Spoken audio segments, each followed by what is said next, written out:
উপস্থিত বিশেষ করে গুম, খুন, বিভিন্নভাবে নির্যাতিত ব্যক্তি এবং পরিবারের উপস্থিত সদস্যবৃন্দ, আসসালামু আলাইকুম।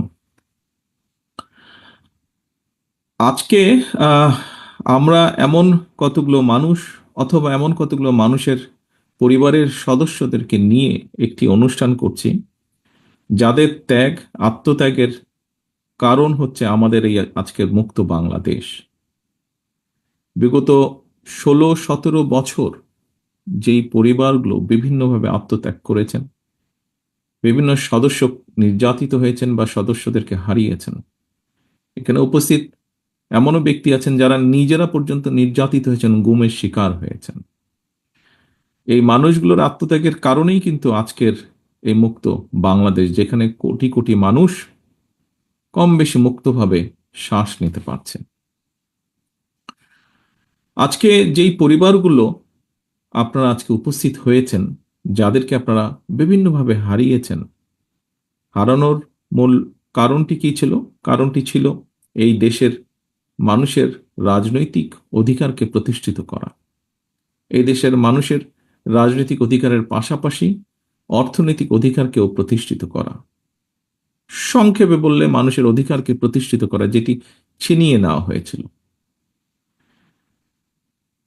আজকে এখানে যারা উপস্থিত আছেন, যারা নিজেরা ভিকটিম, আমি একজনকে সরাসরি এখান থেকে দেখতে পাচ্ছি, ভিকটিম খোকন মঞ্চে বসে আছে। খোকনের মতন আরো অনেকেই সামনে উপস্থিত আছেন হয়তো, একই সাথে এরকম পরিবারগুলো উপস্থিত আছেন। আহ একটি কথা আমি আমার পক্ষ থেকে কখনো বলিনি, আজকে এখানে আমি কথাটি উপস্থাপন করতে চাচ্ছি। যারা এখানে গুমের শিকার হয়েছিলেন, ব্যক্তি বা পরিবারের সদস্য যারা আছেন, আহ আপনাদের সাথে সবসময় আমি একত্ব প্রকাশ করি, কারণ আমি কিন্তু আপনাদেরই, আমি এবং আমার ভাই, যে ছোট ভাইটিকে আমি হারিয়েছি, আমরা উভয় ভাই কিন্তু আপনাদেরই অংশ, যারা গুম হয়েছেন, গুমের নির্যাতিত হয়েছেন, গুমের শিকার হয়েছেন। কিছুদিন আগে আমি হুম্মম কাদেরের সাথে কথা বলছিলাম, ও এসেছিল আমার সাথে একটি বিষয় আলাপ করার জন্য। আমরা কয়েকদিন আগে দেখেছি যে আহ, আয়নাঘর নামক যেই জায়গাটি তৈরি করা হয়েছিল, সেই জায়গাটাতে বর্তমান অন্তর্বর্তীকালীন সরকার প্রধান সহ অন্যরা গিয়েছিল, সেখানে হুম্মাম কাদেরও ছিল। সেখান থেকে আসার পরে হুম্মাম আমাকে কিছু বিষয় বলছিল। তখন হুম্মাম আমাকে বলল যে, ভাইয়া, আপনাকে যেই ঘরে রাখা হয়েছিল, আমাকেও সেই একই ঘরে রাখা হয়েছিল। এখানে অনেকেই আমরা আছি যারা আমরা আয়না ঘর থেকে ঘুরে এসেছি। অনেকেই আমরা আছি যারা আমরা আয়না ঘরে অত্যাচারিত হয়েছি। এখানে অনেকেই আছেন যাদের স্বজনেরা আয়না ঘরে গিয়েছেন, আয়না ঘরে অত্যাচারিত হয়েছেন। কেউ হয়তো ফিরে এসেছেন, কেউ হয়তো ফিরে আসেননি। একজন রাজনৈতিক কর্মী হিসাবে, একটি রাজনৈতিক দলের সদস্য হিসাবে,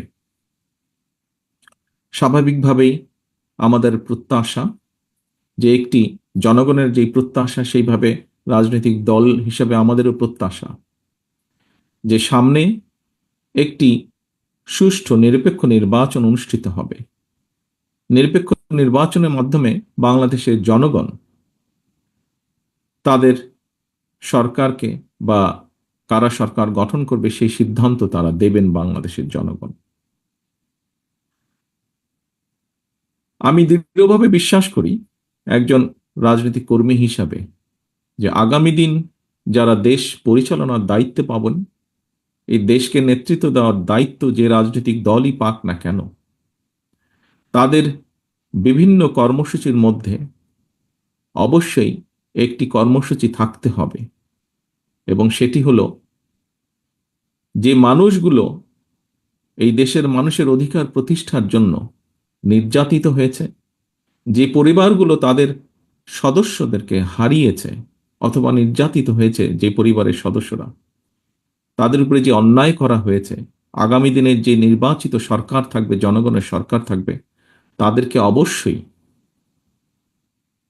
এই অন্যায়ের যে হয়েছে সেই অন্যায়ের বিচারগুলো করতে হবে।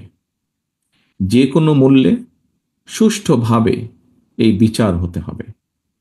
কারণ আমরা যদি অন্যায়ের আগামী দিনে আমরা যদি অন্যায়ের বিচারগুলো করতে না পারি, অন্যায়ের সঠিক সুষ্ঠু বিচার যদি না হয়, হয়তোবা দেশে আবারও অন্যায় সংগঠিত হতে পারে।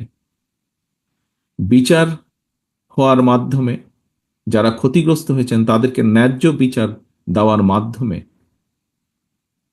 সমগ্র দেশের কাছে, দেশের মানুষের সামনে এটি প্রতিষ্ঠিত করা খুবই জরুরি যে অন্যায়কারী অন্যায়কারী, এবং যে অন্যায় করবে, ন্যায়ের বিরুদ্ধে যে যাবে, তাদেরকে দেশের আইন অনুযায়ী অবশ্যই শাস্তির সম্মুখীন হতে হবে।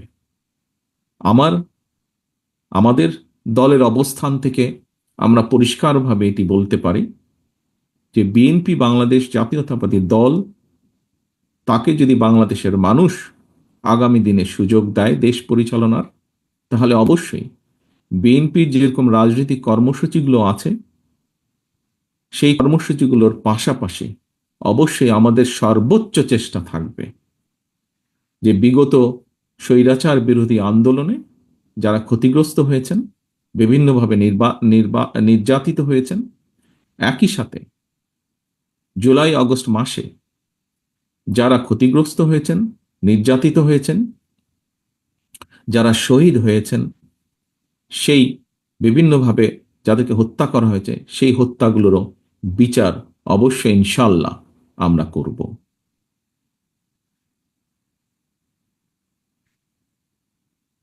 সামনে উপস্থিত শহীদ পরিবারের সদস্যবৃন্দ, উপস্থিত নির্যাতিত ব্যক্তিবর্গ, আপনাদেরকে আমি আজকের এই ইফতার মাহফিলে একটি অনুরোধ বা আহ্বান রাখতে চাই আপনাদের কাছে।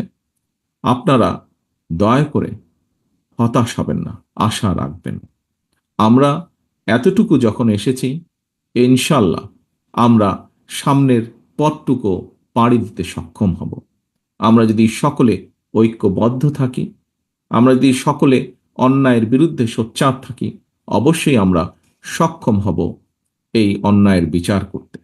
এবং আমি মনে করি, দৃঢ়ভাবে আমি বিশ্বাস করি, বাংলাদেশের গণতন্ত্রের পক্ষের যতগুলো রাজনৈতিক দল আছে, সবগুলো দল, আমি দৃঢ়ভাবে বিশ্বাস করি, এর সাথে দ্বিমত পোষণ করবেন না।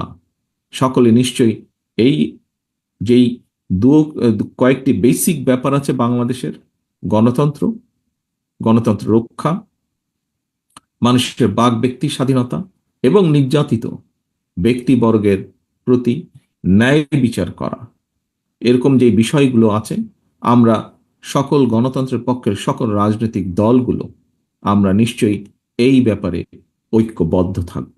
এই ব্যাপারে নিশ্চয়ই আমাদের মধ্যে কোনো দ্বিমত থাকবে না।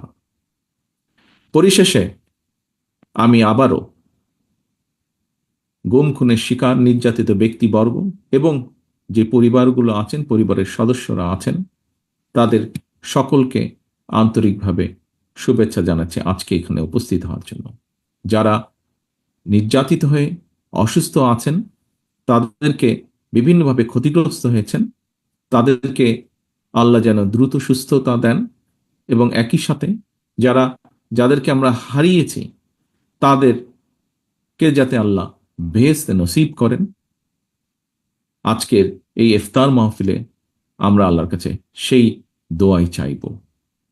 সামগ্রিকভাবে আল্লাহর কাছে আমরা সেই রহমতই চাইব, যে মানুষগুলোকে আমরা হারিয়েছি, যে মানুষগুলো বাংলাদেশের মানুষের অধিকার প্রতিষ্ঠার জন্য নির্যাতিত হয়েছেন, তারা যে আকাঙ্ক্ষা নিয়ে, যেই প্রত্যাশা নিয়ে দেশের জন্য, দেশের মানুষের জন্য যুদ্ধ করেছেন, আন্দোলন সংগ্রাম করেছেন, তাদের সেই প্রত্যাশা যাতে আমরা যারা আছি সকলে মিলে আমরা যেন তাদের সেই প্রত্যাশাগুলো পূরণ করতে পারি, সেই রহমত যেন আল্লাহ আমাদেরকে দেন। আমি পরিশেষে বিএনপি পরিবারকে আন্তরিকভাবে ধন্যবাদ জানাতে চাই। তারা যেভাবে চেষ্টা করেছেন তাদের সীমাবদ্ধতার মধ্যে থেকে এই পরিবারগুলোর পাশে গিয়ে দাঁড়ানোর জন্য যে প্রচেষ্টা, যে উদ্যোগ তারা গ্রহণ করেছেন, আমরা বিএনপি পরিবারের প্রত্যেকটি সদস্যকে আমি সে কারণে আন্তরিকভাবে ধন্যবাদ জানাতে চাই।